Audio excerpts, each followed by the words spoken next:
ये video Stalingrad campaign का part 3 है और पूरी वर्ल्ड वॉर 2 सीरीज का एपिसोड नंबर 41 है। इसके लास्ट पार्ट में हमने देखा कि कैसे पॉलस की 6th आर्मी स्टालिनग्राड के कैसल में पूरी तरह फंसी हुई है और दूसरी तरफ वहां पे आर्मी ग्रुप डॉन बना दिया है फील्ड मार्शल मैनस्टाइन ने, और वो इस तरफ आ रहे हैं स्टालिनग्राड की तरफ इनकी मदद करने के लिए ऑपरेशन विंटर स्टॉर्म के अंतर्गत। क्योंकि अब पॉलस स्टालिनग्राड में फंसे हुए थे और उनका कोई भी तरीका नहीं था बचने का, फिर भी वो अभी तक यहां टिके थे क्योंकि थोड़ी सी कुछ सप्लाईज उनको एक एयरफील्ड से मिल रही थी। बट फिर ये एयरफील्ड भी उनके हाथ से चली गई और इस सब के बारे में इस एपिसोड में हम बात करेंगे। कहानी शुरू होती है दिसंबर 1942 से। स्टालिन ने जो ऑपरेशन यूरेनस लॉन्च किया था वो सक्सेसफुल हुआ था। उन्होंने पूरी तरह से 6th आर्मी को यहाँ पे एक बड़ा सा एनसर्कलमेंट बना के उनको घेर लिया था। इसके जवाब में हिटलर ने फील्ड मार्शल मैनस्टाइन को बोला कि तुम नॉर्थ में जो ऑपरेशन चल रहे हैं तुम्हारे उनको छोड़ो और तुम यहां पे आओ स्टालिनग्राड में 6th आर्मी को रिलीव करने के लिए। और इस ऑपरेशन का नाम था ऑपरेशन विंटर स्टॉर्म। पॉलस की 6th आर्मी अभी तक पूरी तरह कोलैप्स इसलिए नहीं हुई थी क्योंकि उनको थोड़ी सी सप्लाईज मिल रही थी एक एयरफील्ड से जो थी तात्सिंस्काया में। ऑब्वियसली वो इतनी सप्लाईज नहीं थी कि वो काउंटर अटैक कर पाए या फिर वहां से निकल पाए, बट सिर्फ जिंदा रहने के लिए थोड़ी सप्लाईज उनको मिल रही थी। वहां दूसरी तरफ स्टालिन ये चाहता था कि जल्दी से जल्दी स्टालिनग्राड पे जो विजय है वो कंप्लीट हो जाए और इसीलिए उन्होंने एक दूसरा ऑपरेशन लॉन्च किया, ऑपरेशन लिटिल सैटर्न। और इसका पर्पस ये था कि जो विंटर स्टॉर्म लेके जो मैनस्टाइन जो आ रहे हैं उनको रोका जाए। ये ऑपरेशन शुरुआत में इतना इफेक्टिव था कि वेयरमार्क के जो सीनियर मिलिट्री ऑफिसर्स थे वो समझ गए थे कि अब आर्मी ग्रुप ए जो है वो पूरी तरह इंसर्कल हो जाएगा ये लिटिल सैटर्न की वजह से। तो हम जा रहे हैं बचाने के लिए स्टालिनग्राड को, बट अगर हम खुद ही इंसर्कल हो गए तो स्टालिनग्राड तो गई हाथ से, 6th आर्मी तो गई, ये आर्मी ग्रुप ए भी यहां से निकल जाएगा। तो इसीलिए जो इतना वो फोर्स लेके जा रहे थे स्टालिनग्राड की मदद करने के लिए, उसमें से उन्होंने बहुत सारे ट्रूप्स को जो है डाइवर्ट कर दिया ऑपरेशन लिटिल सैटर्न को टैकल करने के लिए। ऑपरेशन लिटिल सैटर्न के अंदर रेड आर्मी का एक 24th टैंक कोर था, उन्होंने अटैक किया इस एयरफील्ड पे तात्सिंस्काया में, जो कि अभी भी पॉलस की 6th आर्मी को थोड़ी सप्लाईज भेज रही थी। जब यहां पे लुफ्ताफे के कमांडर्स ने देखा कि एक टैंक कोर आ रहा है उनके ऊपर हमला करने के लिए एयरफील्ड पे, तो उन्होंने सारे प्लेन्स को टेक ऑफ कराना शुरू किया कि यहां से निकलो। बट तब तक ये बहुत सारे टैंक्स यहां एयरफील्ड पे पहुंच चुके थे और ऐसा कहते हैं कि जो प्लेन्स टेक ऑफ कर रहे थे उन पे फायर कर रहे थे टैंक्स। आप सोचिए कि टैंक्स जमीन के वेपन्स होते हैं, उनको बनाया गया होता है लैंड टारगेट्स को डिस्ट्रॉय करने के लिए, बट वो टेक ऑफ करने वाले प्लेन्स को डिस्ट्रॉय कर रहे थे। और कई बार तो ऐसा भी हुआ था कि कुछ टैंक्स जाके जो प्लेन्स टेक ऑफ कर रहे थे उनमें रैम कर रहे थे ताकि वो टेक ऑफ ना कर पाए।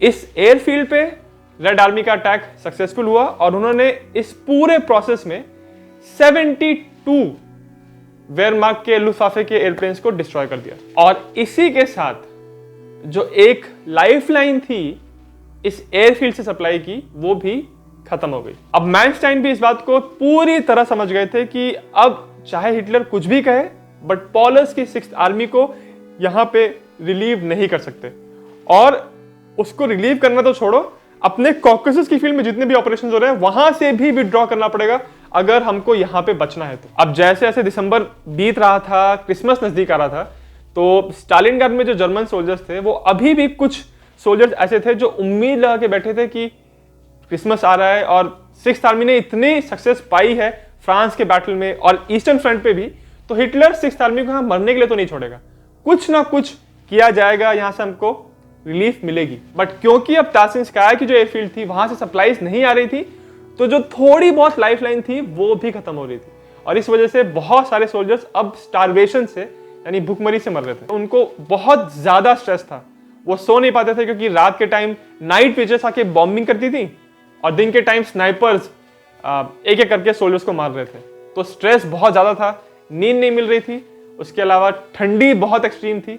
और ऐसा कहते हैं कि जो सोल्जर्स गोलियों से नहीं मर रहे थे, स्नाइपर से नहीं मर रहे थे और बॉम्बिंग से नहीं मर रहे थे, उनको ठंडी लेके जा रही थी। दिसंबर के एंड तक आते आते जर्मनी के जो सोल्जर्स थे स्टालिनग्राड में वो इतने वीक हो चुके थे कि अगर उनको ऑर्डर दिया भी जाए तो भी वो वहां से ब्रेकआउट कर ही नहीं पाते, और ऑर्डर उनको मिलता ही नहीं क्योंकि उनका जो कमांडर थे फ्रेडरिक पॉलस, वो अभी भी हिटलर की बात को मान के बैठे थे कि कुछ भी हो, हिटलर ने बोला है यहां रुकने के लिए तो हम यहां रुकेंगे। जर्मन आर्मी की स्टालिनग्राड में इतनी एक्सट्रीम सिचुएशन थी, फिर भी उनको सरासर मना किया गया था कि तुम कुछ भी जब लेटर लिखते हो घर पे जर्मनी में तो बताना नहीं है कि यहाँ पे क्या हालत है। जर्मनी की जनता को घर पे ये बात पता ही नहीं थी कि उनकी आर्मी पूरी तरह सराउंडेड है। जो जर्मनी की मीडिया थी वो भी इस बात को बता रहे थे कि यहाँ हम लोग स्टालिनग्राड में जीतने वाले हैं, हमारी आर्मी आगे बढ़ रही है। तो देखिए इसलिए होता है ना कि आपकी जो मीडिया है अगर वो सरकार द्वारा कंट्रोल की जा रही है तो आपको रियल इंफॉर्मेशन कभी मिलेगी नहीं।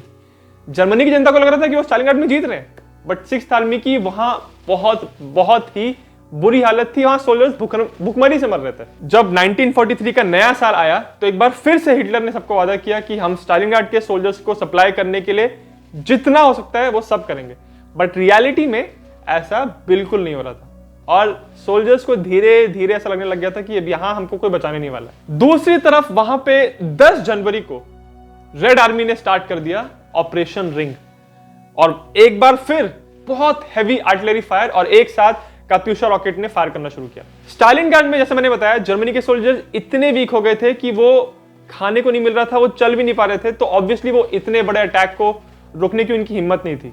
ऐसा कहते हैं कि उनकी उंगलियां इतनी सूज गई थी ठंडी की वजह से और मैल नरिशमेंट की वजह से कि वो ट्रिगर पे उंगली रख के उसको प्रेस भी नहीं कर पा रहे थे। इसी अटैक में जो एक और एयरफील्ड थी पिटोमनिक में, वो पूरी तरह सोवियत कब्जे में आने वाली थी। वहां से जल्दी जल्दी जर्मन फ्लाइट्स टेक ऑफ कर रही थी और बाहर जो मेडिकल कैंप्स लगे थे वहां पे सोल्जर्स जिनको ट्रीटमेंट नहीं मिल रहा था वो सारे बाहर पड़े हुए थे और सिर्फ वो ऐसे ही सोल्जर्स को ट्रीट कर रहे थे जिनकी इंजरीज इतनी ज्यादा सीरियस है कि उनको जरूरत है मेडिकल ट्रीटमेंट की, बट इतनी ज्यादा सीरियस भी नहीं है कि वो मरने वाले थे। जो मरने वाले सोल्जर्स थे उनको मेडिकल कैंप के बाहर ही रख रहे थे और वो ठंडी से मर जा रहे थे। 16 जनवरी को वेयरमार्क ने पिटोमनिक की एयरफील्ड को अबैंडन कर दिया और अब ये रेड आर्मी के हाथ में आ गई। अब जर्मन आर्मी के पास सिर्फ एक इंपॉर्टेंट एयरफील्ड बची, गुमरक, और वो भी इतनी बड़ी और इतनी सोफिस्टिकेटेड नहीं थी कि वहां पे सप्लाई हो पाए।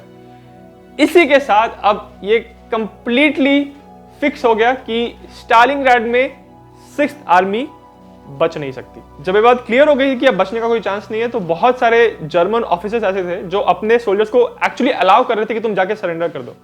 तो एक 295 इन्फेंट्री डिवीजन जो था उसका एक बटालियन जो था उसके सारे सोल्जर्स ने एक साथ जाके सरेंडर कर दिया। जैसे जैसे यहाँ पे रेड आर्मी के सोल्जर्स आगे बढ़ रहे थे वो और ज्यादा देख रहे थे कि कितना बुरी तरह यहाँ पे लड़ाई लड़ी गई है और रेड आर्मी के जो सोल्जर्स कैप्चर किए गए हैं उनको कैसे मारा जा रहा है भूखमरी से। तो रेड आर्मी भी कोई भी दया नहीं दिखा रही थी, कोई मर्सी नहीं दिखा रही थी उन जर्मन सोल्जर्स को जिनको वो कैप्चर कर रहे थे। ऐसे आगे बढ़ते बढ़ते ऐसा कहते हैं कि रेड आर्मी ने एक ऐसी बिल्डिंग देखी जहां पे खिड़कियों और दरवाजों को पूरी तरह से ईंटों से बंद कर दिया गया था और अंदर सारे रशियन सोल्जर्स कैप्चर्ड थे और उनको भूखमरी से मारा जा रहा था।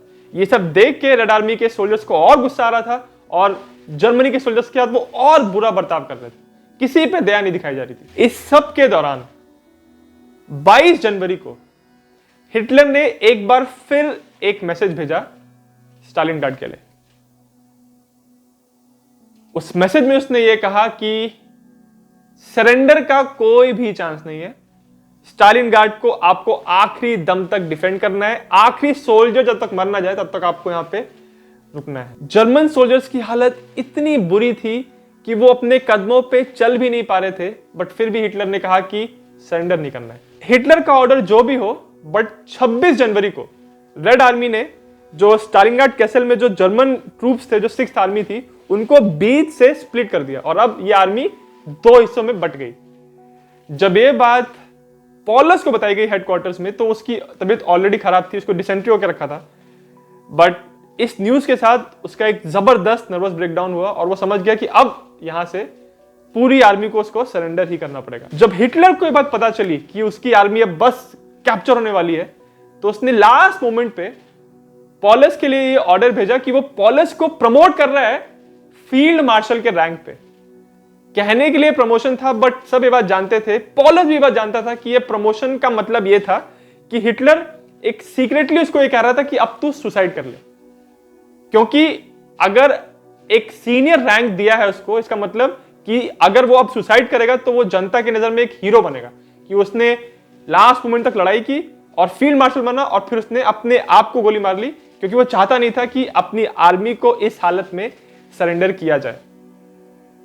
बट जब ये ऑर्डर मिला पॉलस को, तब तक पॉलस का जो चेन ऑफ कमांड का जो रिस्पेक्ट था, हिटलर के लिए जो रिस्पेक्ट था, वो पूरी तरह नदारद हो चुका था। अब उसको कोई भी रिस्पेक्ट नहीं थी हिटलर की लीडरशिप के लिए। तो उसने कहा कि ये जो हिटलर मुझे कह रहा है सीक्रेटली कि मैं अपने आप को मार दूं, ये तो मैं कतई नहीं करूंगा। 31 जनवरी ये वो तारीख थी जब रेड आर्मी ने पॉलस के हेडक्वार्टर पे हमला किया और वहां पे इतने सारे जर्मन ऑफिसर्स जो थे उन सबको वो वहां से बाहर निकाला और पॉलस और श्मिट ये दोनों ऑफिसर्स को वहां से लेके वो लोग गए 64th रेड आर्मी के हेडक्वार्टर में। और वहां पॉलस ने फाइनली 6th आर्मी को सरेंडर कर दिया। पॉलस का जो सरेंडर था, रेड आर्मी ने उसको एक्चुअली उसका वीडियो बनाया है और शायद से आपको ये वीडियो आज इंटरनेट पे मिल जाएगा जब पॉलस सरेंडर कर रहा है 6th आर्मी को। और इसी के साथ स्टालिनग्राड की लड़ाई में सोवियत यूनियन की जीत कंप्लीट हुई। यह पहली बार था जब जर्मनी एक सेट बैटल में, लैंड बैटल में सोवियत यूनियन से या किसी भी और कंट्री से इतनी बुरी तरह हारा था। इस सरेंडर के 1 महीने पहले तक हिटलर ने अपनी जनता को क्या रखा था कि स्टालिनग्राड में वो किसी भी वक्त जीत जाएंगे और अपनी पूरी रेपुटेशन उसने दांव पे लगा दी थी इस एक लड़ाई में। ऐसा कहते हैं कि जब हिटलर को बताया गया कि पॉलस ने सरेंडर कर दिया है तो उस समय वो खाना खा रहा था, तो उसने चुपचाप अपना जो सूप वो पी रहा था उसने सूप पिया, कुछ कहा नहीं। बट अगले दिन वो आग बबूला हो गया। उसने अपने गुस्से से वो सबके ऊपर फटा और उसने चिल्लाना शुरू किया कि कैसे उसने पॉलस को कहा था कि उसको प्रमोशन दिया था, वो चाहता था कि पॉलस सुसाइड करे, उसने सुसाइड क्यों नहीं किया, क्यों उसने सरेंडर कर दिया। और वो एक नंबर का कायर है, उसने सारे अपने जनरल्स पे चिल्लाना शुरू किया। बट अब पॉलस और उसकी 6th आर्मी सरेंडर हो चुकी थी और एक भारी मात्रा में यहाँ पे जर्मन सोल्जर्स को कैप्चर कर लिया था रेड आर्मी ने। यह पहली बार था जब जर्मनी इतनी बड़ी लड़ाई में ऑफिशियली पूरी तरह हार चुकी थी। तो स्टालिनग्राड का बैटल वो बैटल था जब ऐसा लगने लगा रेड आर्मी को, पूरे सोवियत यूनियन को और एलाइज को कि एक्चुअली जर्मनी को हराया जा सकता है। इसके पहले जर्मनी छोटे छोटे बैटल्स में हारे थे या फिर अपना जो ऑब्जेक्टिव था उन्होंने उसको कंप्लीट नहीं किया था। जैसे बैटल ऑफ ब्रिटेन में उनका ऑब्जेक्टिव था ब्रिटेन को इन्वेड करना, उन्होंने इन्वेड नहीं किया। बट ये जो ऐसे जो उनके फेलियर्स थे वो इतने बड़े नहीं थे। बट स्टालिनग्राड का जो बैटल था उसमें सब ये बात जानते थे कि जर्मनी ने अपने सारी ताकत को लगा दिया है और फिर भी वहां पे वो हार गए। तो अब ऐसा लगने लगा कि एक्चुअली जर्मनी की वेयरमार्क जो है वो इनविंसिबल नहीं है, इनको हराया जा सकता है। क्योंकि ये लड़ाई जो थी इसका इंपैक्ट इतना बड़ा था और ये बात चाहते नहीं थे हिटलर और उनके सारे लीडर्स। इसीलिए हिटलर ने और उसके जो प्रोपेगेंडा मशीन थी, उसकी जो पॉलिटिशियंस थे, उन्होंने वहां पे जो रेडियो स्टेशन थे जर्मनी में उनको ये ऑर्डर कर दिया कि सारे हर जगह पे एकदम सैड म्यूजिक प्ले करो और कहीं पे भी जनता को पता नहीं चलना चाहिए कि रेड आर्मी ने कैप्चर कर लिया है यहाँ पे जर्मनी के सोल्जर्स को। गॉबल्स ने, हिटलर ने जर्मनी की जनता को यह कह रहे थे कि उनकी आर्मी जीतने वाली है और ये बताया ही नहीं था कि जर्मनी की आर्मी सराउंडेड है वहां पे। तो ऑब्वियसली जीतने वाले हैं इतनी अच्छी पोजीशन में और 1 महीने में हार कैसे गए, इस बात को जस्टिफाई करना इम्पॉसिबल था जनता की नजरों में।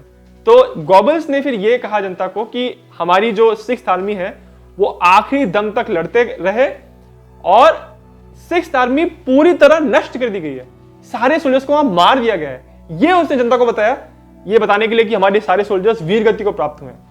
बट ऑब्वियसली जो एलाइड साइड थी, ब्रिटिश रेडियो जो था इस बात को ब्रॉडकास्ट कर रहा था कि रेड आर्मी ने एक्चुअली वहां पे विजय प्राप्त की है और वहां पे लगभग 1 लाख जर्मन सोल्जर्स को, जिनकी हालत इतनी बुरी है कि वो कंकाल की तरह हो गए, स्केलेटन हो गए हैं, उन सबको कैप्चर किया है रेड आर्मी ने, मारा नहीं है। जब ये न्यूज धीरे धीरे जर्मनी की जनता को पता चलना शुरू हुई तब वो भी, जर्मन पब्लिक भी अब पहली बार घबराई कि हम एक्चुअली ये लड़ाई हार जाएंगे। और इसीलिए कहते हैं कि स्टालिनग्राड की बैटल एक बहुत ही इंपॉर्टेंट टर्निंग पॉइंट था वर्ल्ड वॉर 2 में। और एक्चुअली ये कहना गलत नहीं होगा कि सबसे इंपॉर्टेंट टर्निंग पॉइंट था, क्योंकि जनता को अपने लगने लग गया कि हमने ये पंगा ले लिया है इतना बड़ा सारी दुनिया से लड़ाई करने का, वो अब हमारे अगेंस्ट चले जाएगा। जो स्टालिनग्राड की लड़ाई के बाद ईस्टर्न फ्रंट से जो भी सोल्जर्स घर पे आ रहे थे उनको स्ट्रिक्टली इंस्ट्रक्शंस दिए गए थे कि आप जनता से जब आप बात कर रहे हैं, घर वालों से बात कर रहे हैं, तो आपको किसी भी कीमत पे स्टालिनग्राड में जो हुआ, ईस्टर्न फ्रंट पे जो हुआ, उसके बारे में घर पे बात नहीं करनी है, आपको मिलिट्री लीडरशिप के बारे में बात नहीं करनी है, जो भी ऐसा करेगा उसको पनिशमेंट मिलेगी। तो जो प्रोपेगेंडा मशीन थी जर्मनी की, वो एक कोशिश कर रही थी कि ईस्टर्न फ्रंट पे जो इतनी बुरी हालत हो रही है सोल्जर्स की, वो जनता को पता ना चले जर्मनी में। हिटलर, हिमलर, गॉबल्स, जितने भी सीनियर पॉलिटिशियंस थे, लीडर्स थे, वो अभी भी कन्विंस थे कि हमको लड़ाई तो जारी रखनी है। इसीलिए फिर 18 फरवरी को गॉबल्स ने एक बहुत बड़ा सम्मेलन किया जिसमें बहुत सारी जनता आई थी, और उसमें उसने फिर से सिक्स्थ आर्मी की तारीफ की कि कैसे देखिए हमारे सोल्जर्स आखिरी दम तक लड़ते रहे। और ऑब्वियसली वो ये बात अभी भी ये बात कह रहे थे कि उनके सोल्जर्स ने सरेंडर नहीं किया, उनको मार दिया गया।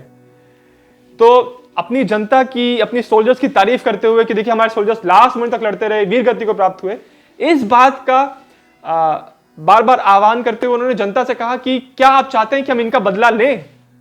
क्या आप चाहते हैं कि जर्मनी आखिरी दम तक अपने दुश्मनों से लड़ता रहे? Do you want total war? जब उसने ये कहा तो जनता ने दहाड़ के कहा, यस, हमको चाहिए कि हम स्टालिनग्राड का बदला लें, जो हमारे सोल्जर्स को मार दिया गया उसका बदला लें।